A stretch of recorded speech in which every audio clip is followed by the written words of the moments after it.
What's up, everybody? Welcome into another episode of Bulls Latest. Your host, Matt Johnson here. I want to thank you guys for joining me today. Let's dive right into things today. The NBA Cup group play dates and times have been released. The rest of the NBA schedule should begin to be rolled out today. We'll see a lot more dates on the calendar. We already have Christmas Day, Martin Luther King Jr. Day, and some international games circled already. Looking ahead here at the Bulls NBA Cup slate here, it opens on Halloween, Friday, 10:31 at home against the New York Knicks at 7 p.m. Central, followed up on November 7th at Milwaukee. That'll be their first road contest of the Cup group stage, 7 p.m. Central on Friday the 7th. 2 weeks later, you will host the Miami Heat. The Bulls will be playing Miami at 7 p.m. Central time.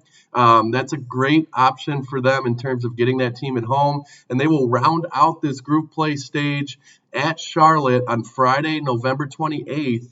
At 6:30 p.m. Central. I mean, looking at this group, I think it's a very manageable situation for the Bulls in the group stage, coming off that 2-2 group play mark last season. I think it's a very manageable group of games there. Getting the New York Knicks at home to open the slate is arguably the most favorable part of that. They will not have to travel to Madison Square Garden. I think that's a solid way to open the schedule. Kind of diving into more NBA Cup analysis, I want to spend a decent chunk talking about some of the past Cups and going into the third one here, how the Bulls have fared previously and what to expect moving forward. The Emirates NBA Cup is returning for a third season in 25-26. While there will be forever a sense of optimism prior to the start of a fresh season, it doesn't go without saying that the Bulls haven't had the best luck in the NBA Cup. In the inaugural year, Chicago went 0-4 with losses to Brooklyn, Orlando, Toronto, and Boston. The Bulls' losses in that year weren't particularly close either. Chicago lost each contest by an average of 12 points there, the fourth worst mark in 2023-24.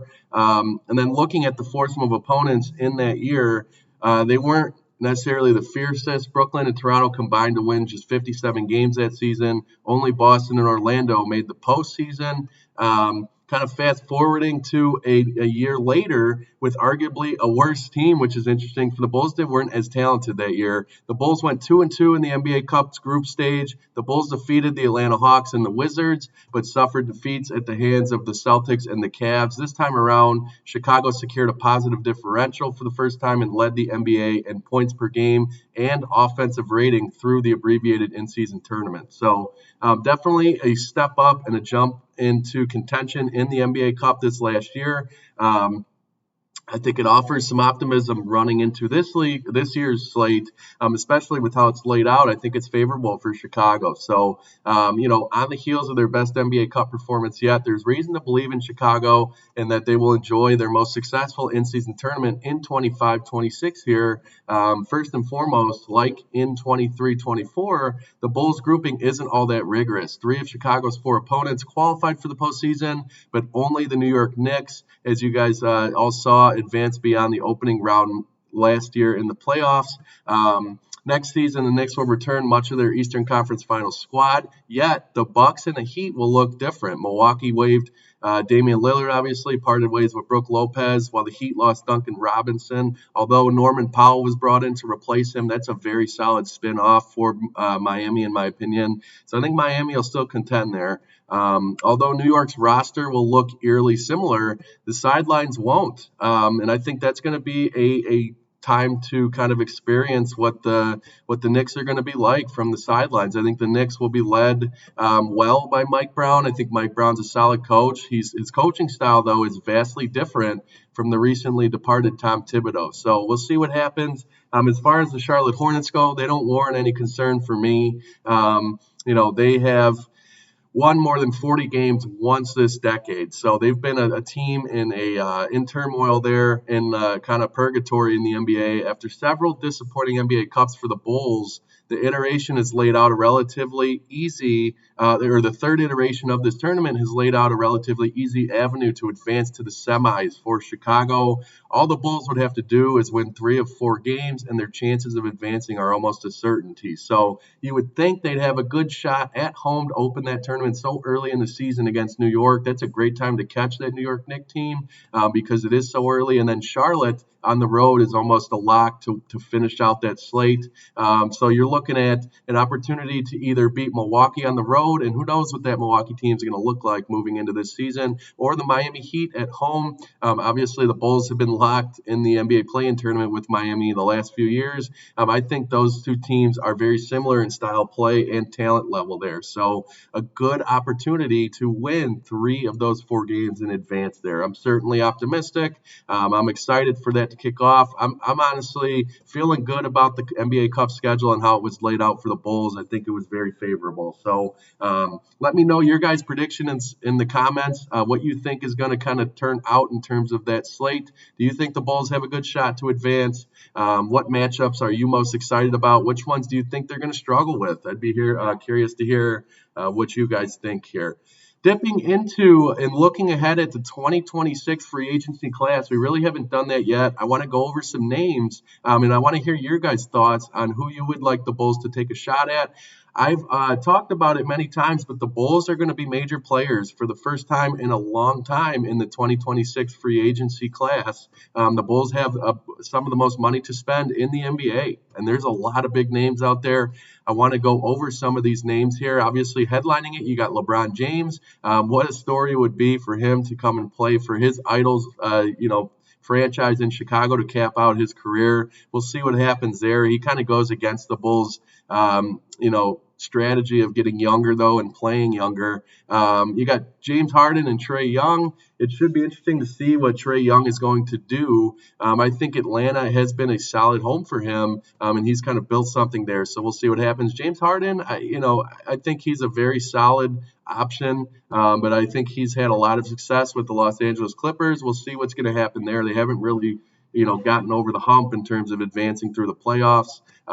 Some other names there. You got Austin Reeves, obviously Kobe White. You got Lou Dort, Keegan Murray, Draymond kind of nearing the tail end of his career there, Christian Braun.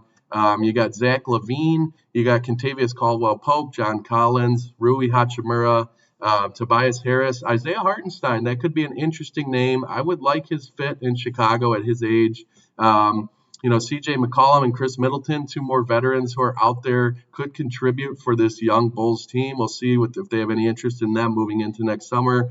Obviously, Nikola Vucevic going to hit the market. Colin Sexton, a very interesting name, I think could fit well into this young Bulls team. I've heard a few of you guys mention Colin Sexton in terms of a guy you'd like to see the Bulls bring in. And then rounding out that group, I saw an interesting name in Andrew Wiggins. I think he offers some potential there at his age. We'll see what happens with the restricted free agents as well. I've talked about them pretty much since the start of this show, considering Josh Giddey is in that group. But we'll see that group next summer could get even stronger if guys like Kuminga, Cam Thomas, Quentin Grimes, and of course Josh Giddey choose to sign the 1-year qualifying offer before October 1st. They then become unrestricted in 2026. So that class could become even more stacked. But as you guys see, there's plenty of names out there, plenty of money to spend for the Bulls. I'm excited to see what they do. I think this is finally the summer next year in which the Bulls make a splash move and bring in a star. I hope that they prove me right on that. I think it's a good spot for them to do so.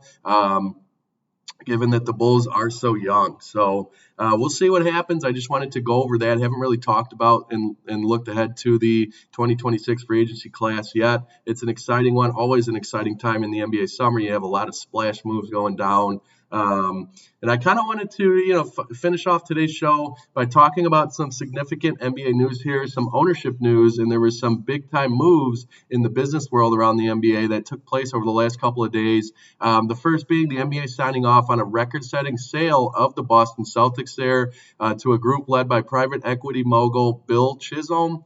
This deal values the franchise at $6.1 billion, just crazy figures thrown around nowadays. When the transaction closes, Chisholm will take ownership of at least 51% of the team, with full control coming by 2028 at a price that could bring total value of $7.3 billion.